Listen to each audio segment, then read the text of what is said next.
The MF3RS3 is a new budget 3x3 from MoFang JiaoShi, a sub-brand of MoYu. Coming in at just under $10 US, it is priced far cheaper than most other puzzles of similar performance.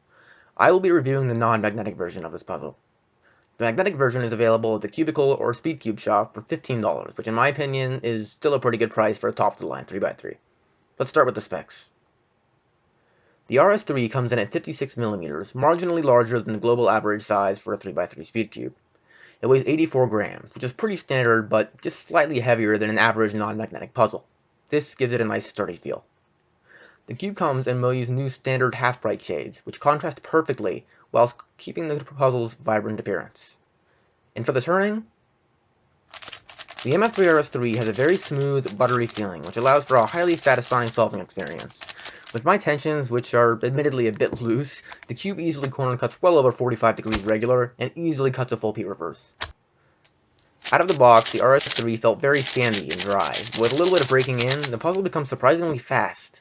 I added some weight 5 on the springs and core, and lubrical silk on the pieces, with a drop of DNM37 to lubricate it farther.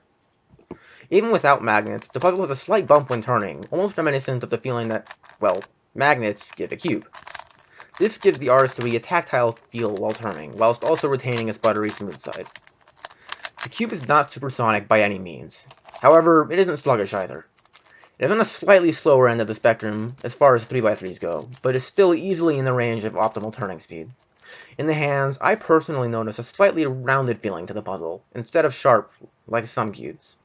The plastic is just the right thickness, feeling just as high quality as any flagship 3x3, such as the GTS2 or GAN 356X. It's pretty impressive how stable and controllable the cube feels, without feeling too blocky or gummy. Many of you might remember the Chi Thunderclap, a budget cube from a couple of years ago, that revolutionized the definition of budget cubes. The Thunderclap is buttery and controllable, but feels too blocky for my taste. The RS3 doesn't have that problem. It's great. As for the pieces, I won't digress too far into the design, but the most noticeable features are the relatively rounded corners, a step back from the RS2. And the pointy squared-off centers, a feature unique to this puzzle. You might expect this to cause catching issues, but I was pleasantly surprised to find that this cube is less prone to catching than even some of the best flagship 3x3s. MoFang JiaoShi has clearly outdone themselves with the design of this puzzle.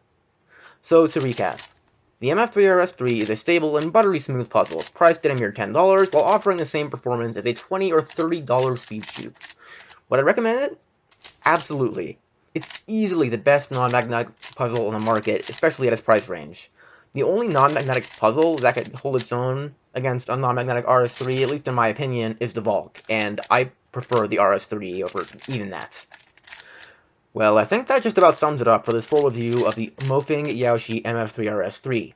If you want to pick up this puzzle, which I highly recommend you do, I'll leave a link in the description. Thanks so much for watching. I hope you enjoyed and found this helpful. Leave a like for more videos like these, and if you have any further questions, leave them in the comment section and I'll respond as quickly as I can.